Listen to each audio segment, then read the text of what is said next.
Salam dünyanın har qaysi yerlikki körürmenler. Hazır vaxtınlar xayrlik bolsun. Mening ismim Muzaffer. Bugun oltin va dollarni analiz qilmoqchi. Hammalarni yoqtirib ko'rishinglarni va mablag' solganda tushunib mablag' solishinglarni umid qilaman. Unda bo'lsa ekran qaraylik. Avval dollardan boshlaylik analizimizni. Dollar bugun 1 dollar 7.72 chiqibdi. Ham dollarni avval 10 yillik grafikga qarab boqaylik, ya'ni 10 yillik o'zgarishiga. 10 yıllık özgürlüş jarayonida, yani 10 yıl burun 1 dollar 1,5 yaqin bo'lgan, yani 1,5 lira ekan. Hozir 2020 yili, yani 10 yildan keyin 1 dollar 8,5 liraga chiqdi. Yani eng yuqori chekni besib o'tdi. Hisobda har yili ustiga 1-2 liradan qo'shib mo'pti. Lekin mush oxirgi 1 yilda nihoyat cho'ng o'zgarish bo'ldi. Yani 5.70'lerdeki dolar bıraklam 8.50'ye çıketti. Yani üstüge en az degende yani 3 lira yakın bir pul koşuptu üstüge. Çünkü ahırkı bir yılda bütün dünyanın koronavirüs urdi iqtisodlarini bek vayron qilyapti. Bu o'xshashlam Turkiyaga ig'ir ta'sirlar ko'rsatdi. Mushu 10 kun ichida dollarda nihoyat ig'ir bir tushish yuz berdi. Yani 8,5 chiqqan dollar bıraklam 7,5gacha tushib qoldi. 7,5-7,60gacha tushib qoldi 10 kun ichida. Chunki Turkiya ichida nurg'unlagan o'zgarishlar yuz berdi bu 10 kunda. Buning bir qancha sababi bor. Hozir mushlarning sabablarini ko'rib chiqaylik. Masalan, birinchi sabab bo'lsa, Amerikaning saylovlarida hozirgacha qalaymiqonchilik mavjud va hozirgacha bir aniqsizlik ahvoli mavjud. Yani piyasa, bozor bu xil aniqsizliklarni yaxshi ko'rmaydi. Shu dollarning qiymatini sal tushirib yetib qoldi. Ikkinchi sabab bo'lsa, oldimizdagi hafta, yani 7-islar shanba kuni Turkiya Cumhuriyet Merkezi Bankası'nın başçısı almıştı. Ve almışkandan keyin oldimizdagi Merkezi Bankası'nın yig'inda o'simni en az 300 bas puan, yani %100 o'stirdiganligidan gapi chiqishga boshladi. Şu an bu o'simni o'stirish gapi dollarga bevosita ta'sir ko'rsatdi. O'xshashdan bu bir haftada paychek bozoriga aktiv ta'sir ko'rsatib, banklarning paycheklarining hammasini nihoyat yuqori o'stiribdi. Hozir ekranda ko'rganinglardek 11-oyning 6-kundan boshlab o'sishga boshlagandi. Hozirgacha eng yuqori seviyalarda. Turkiya paychek bozorida tarixiy rekordga imzo atdi. Yani BIST 100 endeksi, yani eng yaxshi 100 shirkatning to'plam paychekining umumiy qiymatimi eng yuqori seviyaga chiqdi va tarixiy rekord yaratdi. Merkez Bankası'nın yangi chiqqan boshlig'i vazifaga o'tirib, eng boshqa qilgan ishi bo'lsa BDDK, ya'ni banka nazorat va boshqarish organi chet el banklaridagi lira setish va almashtirish chekini yuqori ko'tardi. Bumi dollarga udul ta'sir ko'rsatdi. Yani dollarning tushishiga liraning qiymatining yuqorilishiga bir ta'sir ko'rsatdi. Uchinchi sabab bo'lsa, oldingi hafta 8-isida, ya'ni yakshanba kuni Moliya ministri istifa berdi. Bu istifomi liraning qiymatining yo'qolishiga va dollarning tushishiga biza bo'lsa ta'sir ko'rsatdi. Lekin asosiy ta'sir ko'rsatgan sabab bo'lsa, bayon deganimizdek, Turkiya Cumhuriyet Merkezi Bankası'nın boshlig'i almashgandan keyin va piyasani rohatlantirish uchun, ya'ni bozorni rohatlantirish uchun qo'ldagi butun qurollarni ishlatadiganligini so'zladi. Bu hammadan bek dollarga ta'sir ko'rsatdi. To'rtinchi sabab bo'lsa, ya'ni ikkinchi cho'ng sabab bo'ldi bu. 11-oyning 11-kuni Erdo'g'an apandim iqtisod to'g'risida muhim mazmunli leksiyalarni so'zladi va bu so'zlar dollarning tushishiga nihoyat aktiv ta'sir ko'rsatdi. Insonlarning liraga bo'lgan ishonchini yo'qotish uchun so'z qildi. Hozir deb o'tgan 4 cho'ng sabab dollarni 8,5 liradan 7,5 liragacha tushirganning sabablari. Yana o'samdi yoki yana tushamdi, buni sal turib so'zlay. Endi oltin qarab boqaylik. Avval gram oltindan boshlaylik.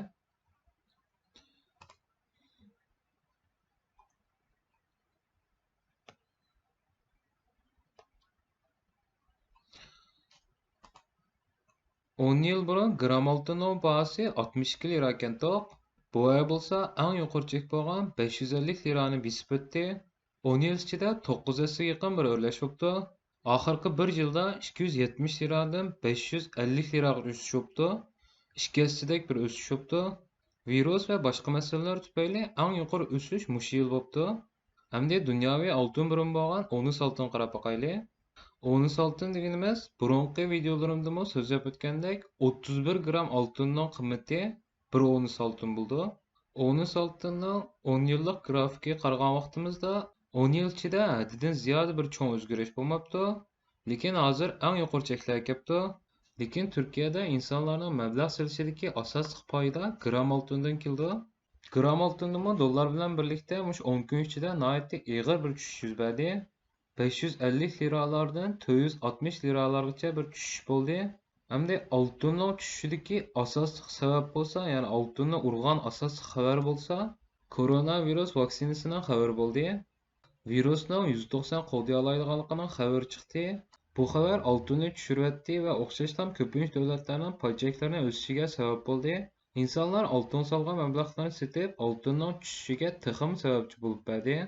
Har vaqt ko'rganimizdek, dunyoda agar hozirgidek virus vaqalari yuz bersa, urush yuz bersa, to'qinishlar yuz bersa, mablag' soluvchilar asosiy ishonchlik mablag' soladigan turlar qochidi. Bular bo'lsa oltin, mavhum pul, bitcoin degandek mablag' solish turlari. Virusning doğrusu tepildi, urush oxirlashdi deganda xabarlar kelganda mablag' soluvchilar bu mablag' turlarini chiqarib, boshqa turlarga mablag' solishga boshlaydi. Shunga har vaqt bozor iqishini belgilaydigan xabarlarni kuzating va tushuning. Butun piyosani, ya'ni bozorni o'qishni o'rganing. Hamda dollar, oltin oldimizgi kunlarda qanday bo'ldi, buni ko'rib chiqaylik. Oldimizgi hafta payshanba kuni, ya'ni 19-chisda Merkezi Banka agar o'simni o'stirib qolsa va 300 bas puan, ya'ni %3 dan ustida o'stirib qolsa, ya'ni 400, 500 puan, ya'ni %5, %6 o'stirib qolsa, dollar yana tushib ketadi. Dollar o vaqtda 7, 720largacha tushish ehtimolligi nihoyat yuqori. Dollarning ta'siri uchragan gram oltinmi birlikda tushib ketishi mumkin. Shunga payshanba kungi xabarni hammanglarning yaxshi kuzatishingizni va saqlab turishinglarni umid qilaman. Hozir piyosaning beklentisi, ya'ni bozorning saqlashi az %3% o'stirishi. Masalan, hozir men faizning ustiga 300 puan qo'shgan vaqtimizda, ya'ni %3 qo'shgan vaqtimizda, bu yerdagi son 16, 17 bo'ldi. Shunga butun piyosa, ya'ni butun bozor az %3 saqlayotdi. Uningdan tuvan bo'lib ketib qolsa, masalan, %1 o'stirib qolsa yoki %2 o'stirib qolsa, dollar ustiga qarab mangdi. Uçağda biz 780, 790 hatta 8'lergacha tez suratda o'sib ketganligini ko'ramiz. Shunga hozir mablag' soluvchilarning ko'zi payshanba kuni chiqadigan qarorda. O'sim o'stirish aslida yaxshi bir tanlash emas, chunki bir davlatda o'sim qancha tuvan bo'lsa, taraqqiyot shuncha yuqori va tez bo'ldi, ishlab chiqarishmi yaxshi bo'ldi. O'sim tuvan bo'lsa, shirkatlar, fabrikalar qo'rqmay qarz olib, o'zini ishlab chiqarishni cho'ngayta oladi va ko'payta oladi. O'sim tuvan bo'lsa, yetib pul topadigan insonlarmi ozaydi. Nurg'un boylar pullarini o'sim qilib qo'yib, o'simini xashlab yotadi.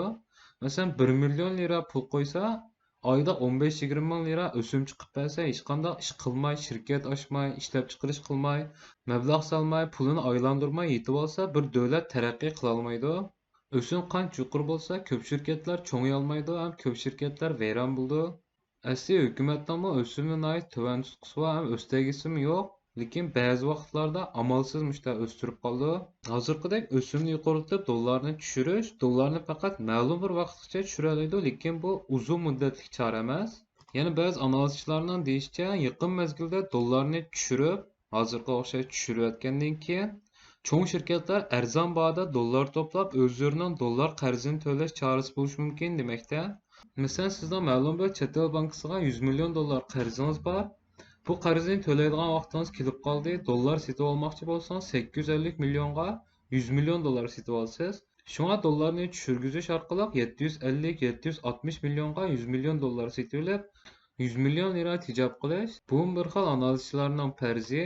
Lekin dollar azaldan pul tepish uchun solingan mablag' emas. Faqat siz yashayotgan davlatdagi pulning qiymatining tuvallab ketishidan dollar elib qiymatini saqlab qolish turi. Bir yil burun bir haftalik yemek-ichmaklaringizni do'kondan olgan vaqtingizda 300 lira olgan bo'lsangiz, hozir o'xshash narsalarni 400 lira olasiz. Shunga liraning qiymatining tushib ketishini qo'llash uchun insonlar pullarini dollarga o'zgartirib qo'yib qo'ydi. Oltin bilan dollarning farqi bo'lsa, oltin bo'lsa bir mablag' silish turi, kumushga o'xshash, paychekga o'xshash bir mablag' silish turi, lekin paychekda xatar nisbati yuqori. To'xtamay analiz qilib, kunda chiqib ko'rib, xabarlarni kuzatib qilgan vaqtingizda pul topa olasiz. Oltin bo'lsa, eng oddiy mablag' silish turi, xatar nisbatimi tuvan. Kunda qarab o'tirishingizdanmi hech qanday hojat yo'q, faqat uzun mezgillik mablag' silish turi.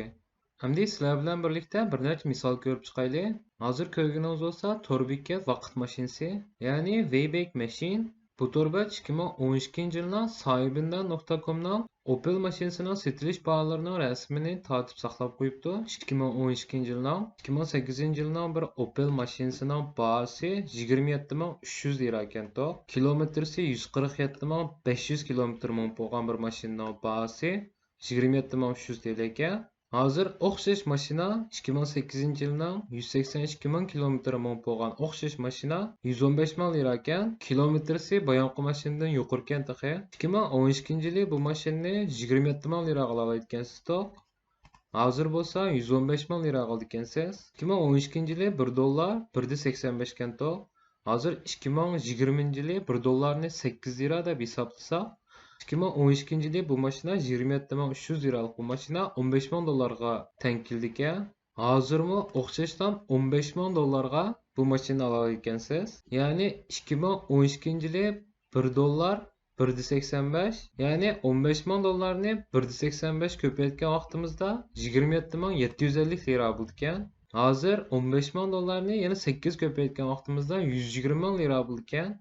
Yani o'xshashdan 15 ming dollarga bu mashina ola olasiz. Shunga men bu yerda demoqchi bo'lganim, agar pulingizni davomli dollarda saqlasangiz, pulingizning qimmatini qo'llab qila olasiz. Turk lirasining paxallashib ketishining va qimmatining tushib ketishining oldini ola olasiz. Agar davomli lira tutgan bo'lsangiz va 8 yil burun 30 ming lira pulingiz bo'lgan bo'lsa, shu vaqtda hozir ko'rgan mashinani ola olasizlar, lekin hozir u pulga ola olmaysiz. Endi dollarning oldimizdagi oylarda o'sib o'smaydiganligini analizini qilib boqdi. Masalan, Markaziy banka, ya'ni Turkiya Cumhuriyetining Markaziy bankasi yil oxirgi dollar taxminini 7.90 deb jakarlabdi. Amerika saylovlari oxirlashgandan keyin Turkiya bilan bo'lgan munosabatlarmi dollarning ustiga yoki ostiga qarab mang'anligiga ta'sir ko'rsatdi. Oldimizda taxi Xalq bankasi bilan bo'lgan da'vo va bu dollarning o'sishiga ta'sir ko'rsatdi.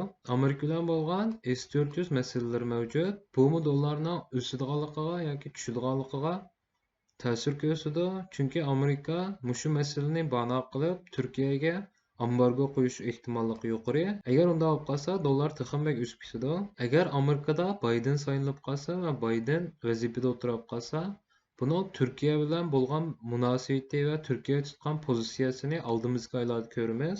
Oltin hozir tuvan seviyalarga tushdi. Nurg'un insonlar hozir oltin to'playotdi. Dunyo hozir virusdan qaytadan o'zini sulashga boshladi. Butun dunyodagi vaqa sayısı 54 milyonni eshib ketdi. Bu vaqalarning hammasi oltinning o'sishiga udul ta'sir ko'rsatdi. Hozir oltin oxirgi 3 oyning eng tuvan cheklari uchib qoldi. Hozir qaytadan asta-asta ustiga qarab mo'atdi. Mening taxminim mush yilning oxirigacha oltin qaytadan 1950 larni ko'rdi va oldimizgi 6 oy ichida 2000 dollar bilan 2200 dollargacha o'sadiganligini faraz qilman. Hamda dunyoda nurg'ulg'an virusning vaksinalari ishlab chiqarilyapti.